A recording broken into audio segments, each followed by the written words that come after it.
बिस्मिल्लाहिर्रहमानिर्रहीम। अस्सलाम वालेकुम। आज 8 नवंबर बरोज़ सोमवार हम बात करेंगे 4 अहम केसेस के हवाले से।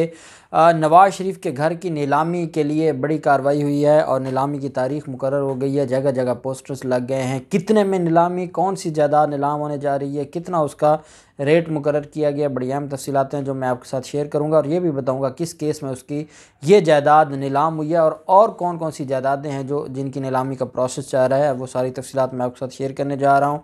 शहबाज शरीफ के केसेस में जो नैब प्रोसिक्यूटर थे आसिम, मैं आपको अक्सर आसिम का जिक्र करता रहता था, जो प्रोसिक्यूटर थे वो क्यों इस्तीफ़ा देकर गए हैं, क्या ऐसा मामला हुआ कि उनको इस्तीफ़ा देना पड़ा। उनकी इस्तीफ़े की जो अंदर की कहानी है वो भी मैं आपके साथ शेयर करने जा रहा हूं। और इसके अलावा हम बात करेंगे जो यंग डॉक्टर्स के हवाले से आज बलूचिस्तान हाई कोर्ट ने बड़ा अहम फ़ैसला दिया है और 4 केसेस हैं ज़रदारी माफिया के, वो मुख्तसर मैं आपके साथ, ताकि आपको चीज़ों का पता रहे कि कहाँ क्या हो रहा है।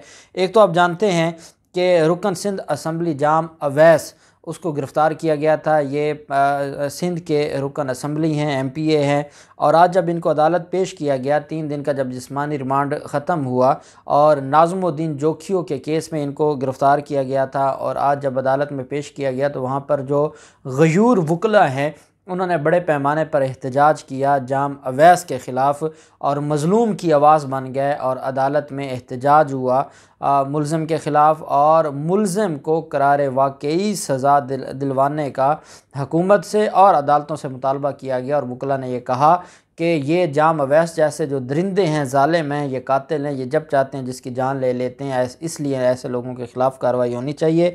अदालत में तफ्तीशी अफसर ने मौक़िफ़ अख्तियार किया कि मुकदमे में 2 मुल्ज़मान मफ़रूर हैं। गिरफ़्तार मफ़रूर मुल्ज़मान से मुतल्लिक़ तफ्तीश करनी है, इसलिए मज़ीद जिस्मानी रिमांड दरकार है, जिस पर अदालत ने मुल्ज़िम MPA जाम अवैस समेत 3 मुल्ज़मान के जिस्मानी रिमांड में 3 दिनों की तौसीक़ कर दी है। 3 दिन का मज़ीद जिस्मानी रिमांड अदालत ने दे दिया है।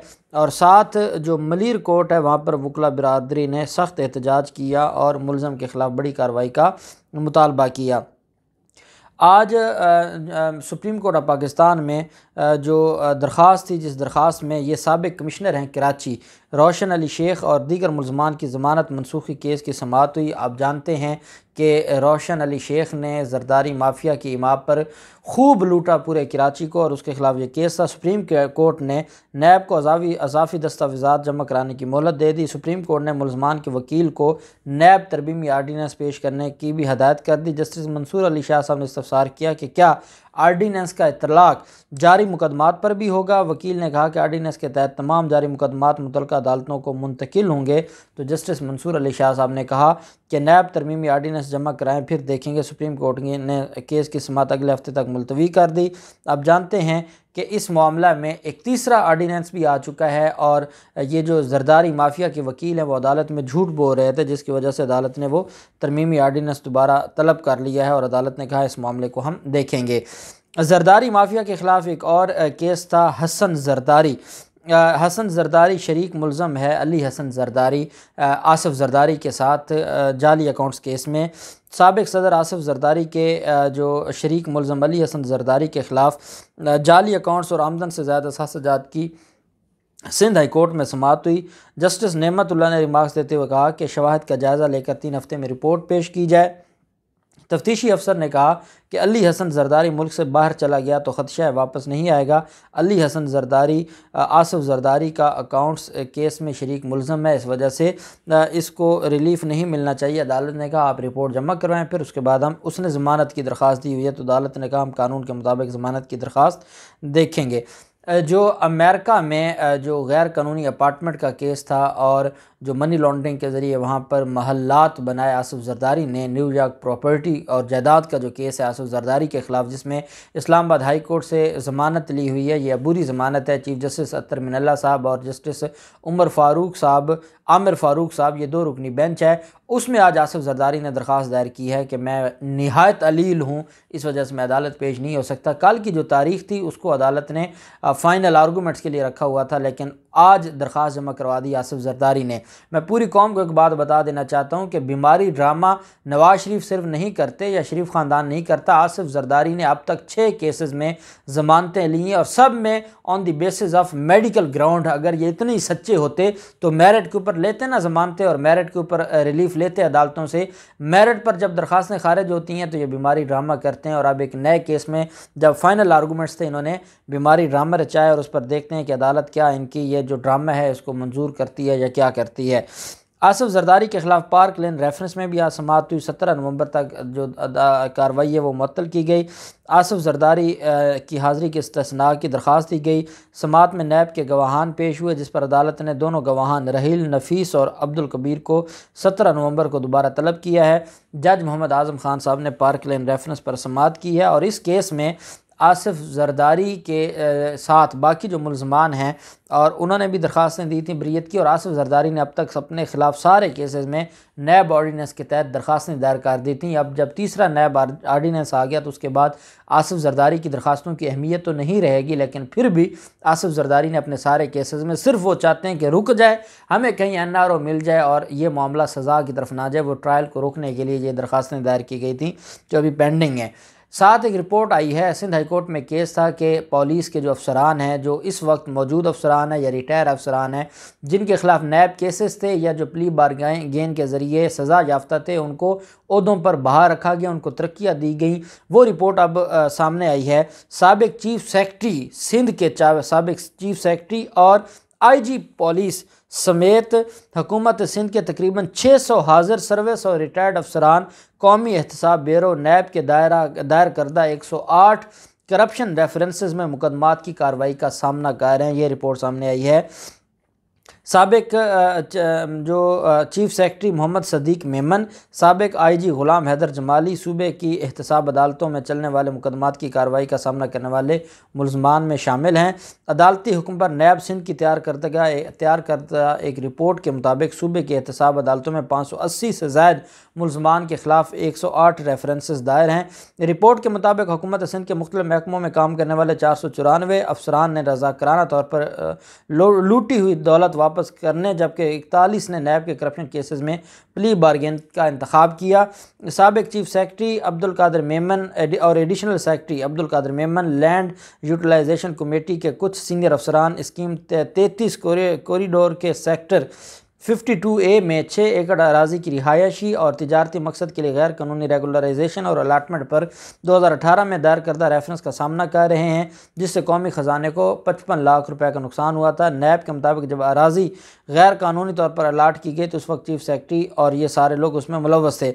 अब ये जो सारे पुलिस अफसरान हैं और कुछ हाजिर हैं और ये बड़े लेवल के, और इसमें बाकी अफसरान में भी हैं, तकरीबन 600 अफसरान हैं जो ये सिंध हुकूमत के जो करप्शन केसेस में मुलव्वस पाए गए हैं और जिनके खिलाफ ये रिपोर्ट जमा करवाई गई है।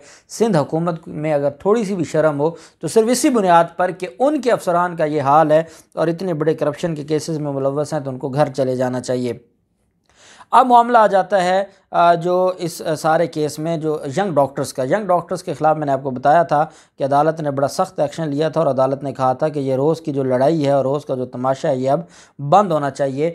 और बलूचिस्तान हाई कोर्ट के चीफ जस्टिस ने आज कहा है कि आप गलत काम क्यों करते हैं, क्यों आप गलत एक्टिविटीज़ में मुलव्वस होते हैं। हमने जब आपको मना किया है, आज फिर आपने हड़ताल निकाली हुई है, आप लोग क्यों गलत काम में मुलव्वस हैं। तो यंग डॉक्टर्स के नुमाइंदे ने कहा कि हमारे एक डॉक्टर को कत्ल किया गया, उसके खिलाफ रैली निकाली।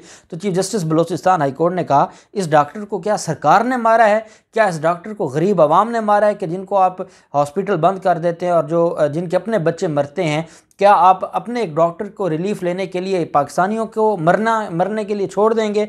अदालत ने कहा आपका कोई नुमाइंदा IG DIG किसी फोरम पर गया है, आपने कोई अदालत में दरख्वास्त दी है। रैली निकालना कौन सा ऑप्शन है, ये तो आखिरी ऑप्शन होती है जब आपको कहीं रिलीफ नहीं मिलता। आपने रिलीफ के लिए अप्लाई नहीं किया, आवाम जलील हो गई और आपने हॉस्पिटल बंद किए हुए हैं। तो अदालत ने कहा क्या इस जो निज़ाम चलने दें, कोई भी इस तरह मामला नहीं चला सकता। अगर आप अब कोई बाइकाट करेगा तो हम उसकी नौकरी ले लेंगे। जितने भी सरकारी डॉक्टर्स हैं, जो यंग डॉक्टर्स हैं, जो सरकारी हॉस्पिटल्स में अदालत ने कहा हम उसकी नौकरी ले लेंगे, अदालती हुक्म की खिलाफ वर्जी पर तौहीन अदालत की कार्रवाई होगी और हम उनके ख़िलाफ़ कार्रवाई करेंगे और उनको नौकरी से हम फारिग कर देंगे अगर आइंदा किसी ने इस तरह की गैर कानूनी हरकत की और इस तरह के मामलात किए। शहबाज शरीफ के ख़िलाफ़ जो मुकदमात की पैरवी करने वाले अफसर थे वो मुस्ताफ़ी हो गए हैं और उन्होंने इस्तीफ़ा क्यों दिया है, उस इस्तीफ़े की वजह आसिम मुमताज़, ये प्रोसिक्यूटर थे, सीनियर प्रोसिक्यूटर थे जो नैब अदालतों में, ये पैरागॉन रेफरेंस में भी यही थे। आपको याद होगा राना सनाउल्लाह के ख़िलाफ़ एक केस था जो ANF का केस है, उसमें प्रोसिक्यूटर पर हमला किया गया, उसके बाद वो प्रोसिक्यूटर इस्तीफ़ा दे गया। इस वक्त जो मौजूदा प्रोसिक्यूटर है ANF का, वो अदालत में पेश नहीं होता खौफ के मारे, इतना खौफ और उनको प्रेशराइज़ किया जाता है। आसिम मुमताज़ को भी काफ़ी अरसा से थ्रेट्स थे, उन थ्रेट्स की बुनियाद पर आसिम मुमताज़ ने अपनी और अपने बच्चों की फैमिली को बचाने के लिए इस्तीफ़ा दिया है। बिल्कुल ऐसे ही जैसे इस्लामाबाद में जो प्रोसिक्यूटर थे, नैब के special prosecutor Al-Azizia steel mill में, जिसको नवाज शरीफ को जिस केस में सज़ा हुई थी, उसमें जो नैब के प्रोसिक्यूटर वासिक मलिक साहब थे, एडवोकेट वासिक मलिक, उन्होंने भी रिज़ाइन कर दिया था। ये वही हैं जिन्होंने जो बरीयत के ख़िलाफ़ और सज़ा कम होने के ख़िलाफ़ अपीलें नवाज शरीफ के ख़िलाफ़ इस्लामाबाद हाई कोर्ट में दायर की थी, उसके बाद थ्रेट्स की वजह से वो भी रिज़ाइन कर गए थे। अब आसिम मुमताज़ भी रिज़ाइन कर गए हैं, चेयरमैन नैब को अपना इस्तीफ़ा भिजवाया है। हुकूमत को ये देखना होगा, क्योंकि आज नून लीग और जियो जंग बड़ी बातें कर रहे हैं कि बड़ा रिलीफ मिल गया, अहम अफसर मुस्ताफ़ी हो गया। मुस्ताफ़ी क्यों हुआ है, इसके ऊपर वज़ीर आज़म साहब इंक्वायरी करवाएं। ये वो लोग हैं जो शख्स इनके ख़िलाफ़ बोलता है, जो इनके ख़िलाफ़ केस लड़ता है, ये उसको थ्रेट करते हैं। ना जजेस काम कर सकते हैं, अगर आपने प्रोटेक्शन ना दी, अगर आपने इनको तहफ़्फ़ुज़ ना दिया, तो ये इतने बड़े माफियाज़ हैं कि ये किसी को काम नहीं करने देंगे। और जब प्रोसिक्यूटर नहीं होगा तो केस आगे कैसे चलेगा, इस पर वज़ीर आज़म साहब और हम पंजाब हुकूमत को एक्शन लेना होगा। और इस मामले पर चेयरमैन नैब से मैं गुजारिश करूँगा कि आप इस्तीफ़ा कबूल ना करें, बल्कि इस मामले की इंक्वायरी करें और कौम को बताएं, और आसिम जो मुमताज़ हैं उनको आप सिक्योरिटी प्रोवाइड करें और उनको तहफ़्फ़ुज़ दें। नवाज शरीफ के काले करतूतों पर कार्रवाइयाँ शुरू हैं और नवाज शरीफ की जो प्रॉपर्टी है, तोशा खाना रेफरेंस में जो प्रॉपर्टियाँ नीलामी का हुक्म हुआ था, जिसमें से 88 कनाल शेखुपुरा में नीलाम हो गई थी जो बूटा ने ख़रीदी थी। अब उनकी जो बाकी प्रॉपर्टी है, उसमें से एक प्रॉपर्टी अपर माल का जो घर था, जो बाद में इन्होंने कमर्शियल उसको एक प्लाट बना दिया था। ये जो जगह है टोटल, ये 2 कनाल 8 मरले जगह है अपर माल लाहौर में मियाँ मीर के साथ। 8 करोड़ 55 लाख रुपए इसकी जो कीमत मुकर्रर की गई है। इससे ऊपर बोली और नीलामी शुरू होगी, ये 10 करोड़ भी हो सकती है, 12 करोड़ भी हो सकती है, जिसके ऊपर बिकेगी। 19 नवंबर को ये नीलामी होगी, उसका शेड्यूल जारी कर दिया गया है। 20 मकामात पर इश्तिहारात लगा दिए गए हैं सोशल मीडिया के ज़रिए। बाकायदा AC कैंट ने लिखा है कि सोशल मीडिया के ज़रिए इश्तिहारी मुहिम चलाई जाएगी नीलामी के लिए। 20 मकामात पर बड़े बड़े पोस्टर्स और इश्तिहारात लगा दिए गए हैं मफरूर इश्तिहारी की, ज़मीन की नीलामी के, घर की नीलामी के। इस हवाले से कैंट टाउन हॉल समेत दीगर मकामात पर इश्तिहार लगाए गए हैं। साबिक वज़ीर आज़म की जो नवाज शरीफ की जायदाद की नीलामी है, assistant commissioner cantt Zeeshan Ranjha के ऑफिस में नीलामी की जाएगी। एहतसाब अदालत नंबर 3 के हुक्म पर यह नीलामी होगी और इसमें जो बकिया जायदादें हैं तोशा खाना रेफरेंस में, उसमें वो थी जो 88 कनाल वो, और इसमें तोशा खाना रेफरेंस में जायदादों के ख़िलाफ़ ये इस्लामाबाद हाई कोर्ट तक इनकी दरख्वास्तें खारिज हो चुकी हैं। इस वजह से अब कोई स्टे भी नहीं मिलने वाला। इस जायदाद के अलावा, शेखुपुरा की जायदाद के अलावा, जो इत्तेफाक फाउंड्री, हुदैबिया पेपर मिल, बख्श टेक्सटाइल मिल, हुदैबिया इंजीनियरिंग के जो शेयर्स हैं वो भी शामिल हैं, लाहौर अपर माल की, और बाकी जो इनका वो बाग था जिसमें जो 1200 कनाल पर मुश्तमिल, उसकी भी नीलामी का प्रोसेस जारी है और इन शेयर्स की नीलामी का भी प्रोसेस जारी है। एक ही केस में ये फैसले किए गए थे, पहले शेखुपुरा वाली बिकी है, अब ये अपर माल लाहौर वाली बिकेगी, फिर उसके बाद जो 1200 कनाल है वो बिकेगी, और फिर जो शेयर्स हैं उनकी नीलामी भी जारी है। तो मैं समझता हूँ कि ये बड़ी कार्रवाइयाँ हैं और ये इस इश्तिहारी ख़ानदान के ख़िलाफ़ अब इनके घर भी बिकने लग गए हैं, नीलाम होने लग गए हैं। उम्मीद करते हैं कि रिकवरी होगी और इंशाअल्लाह पाकिस्तान तरक्की करेगा। अल्लाह पाक पाकिस्तान का हामी नासिर हो। बहुत शुक्रिया। अल्लाह हाफ़िज़। पाकिस्तान ज़िंदाबाद।